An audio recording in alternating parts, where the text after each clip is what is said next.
Hello dear children, welcome to your English class. This is me Swapna, your English teacher, reading out to you a new story, Finding the Toothbrush. Dear children, this is an excerpt collected from Three Men in a Boat written by Jerome K. Jerome. Jerome K. Jerome lived between 1859 and 1927. He was an English writer whose humorous writing is loved to this day. Three Men in a Boat is his popular novel. Jerome, George and Harris have many funny adventures on the river. The speaker and his two friends, George and Harris, are going on a boat holiday on the River Thames in England. Let's read on to find out how they manage to finish their packing.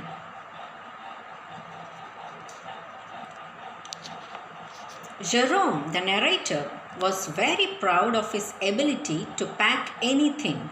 So he told his friends, George and Harris, to leave the packing up to him.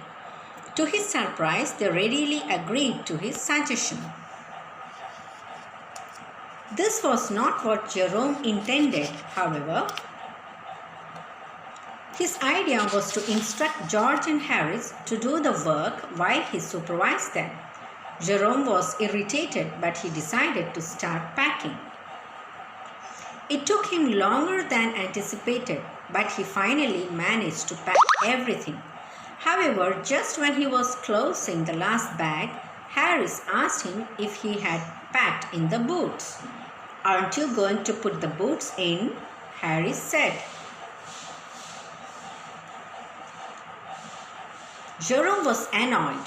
He thought it was just like Harris to remind him of the boots when he was almost finished with packing.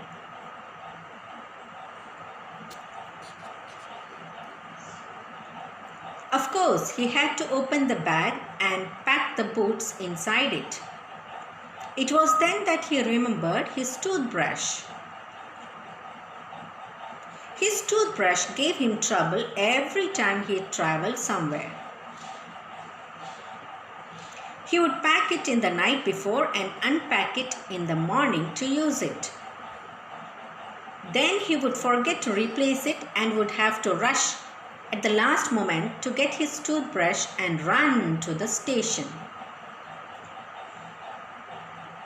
He unpacked his bag again, but he could not find the toothbrush. He had to reopen everything again to find it.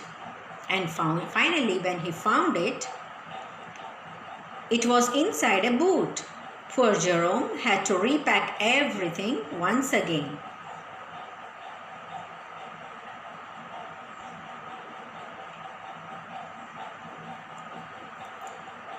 By this time, Jerome was exhausted. He gave in to Harris' suggestion to let him and George do the packing. George and Harris took over from Jerome. But Jerome did not think they would do any better than him. Jerome was right. Almost immediately they broke a cup. Then Harris packed strawberry jam on top of a tomato. The jam squashed the tomato and they had to scoop the tomato out with a spoon.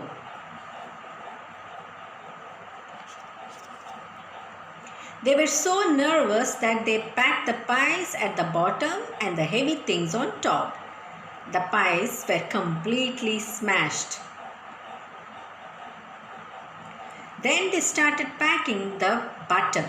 Jerome had never seen anyone treat a stick of butter the way George and Harris did in his entire life.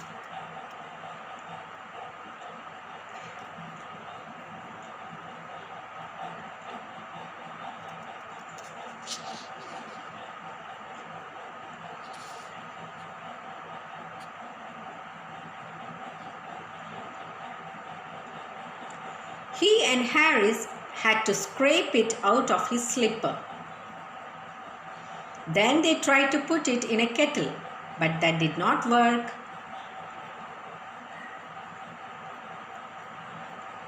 So they had to scoop out all the butter from the kettle and put it on the chair. Now Harris then sat on the butter. George and Harris, not knowing this, looked for the butter everywhere. Finally, George found it sticking to Harris. Finally, the packing was done at 12:50 a.m. Jerome and Harris went to bed as well. So this was the funny story, dear children. Here's a small assignment.